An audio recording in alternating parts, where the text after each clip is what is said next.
Obama has pledged to reignite the US economy through expanding the trade relationship with the EU.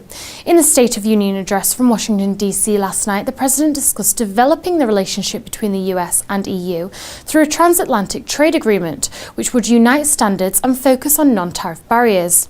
The suggested expansion would have the potential for cementing an already prosperous trade relationship between the two nations, which is worth $2.7 billion per day in goods and services.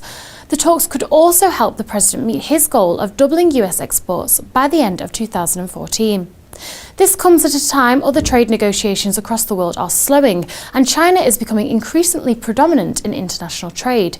Bill Reinsch, president of National Foreign Trade Council, cited China as rising global competition, saying, "We both face a common competitive challenge, and it's China.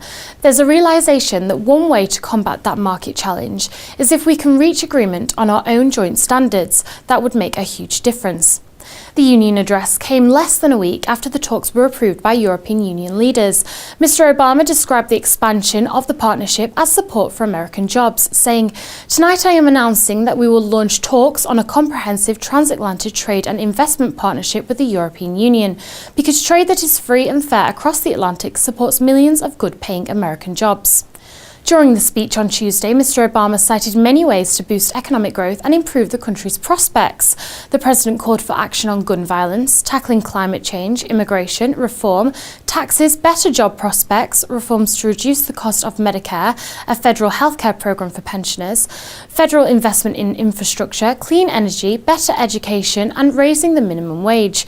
Mr. Obama also said he would reduce the amount of troops in Afghanistan by half over the next year. However, no specific timeframe was given for the start of EU talks, nor was any mention of a debt ceiling, which the President has previously stated is non-negotiable. Since the address, market reaction has been muted, but if you want to know how investors are viewing the markets, you can look out for Thomas Taplin's Targets in Focus interview today. Take care.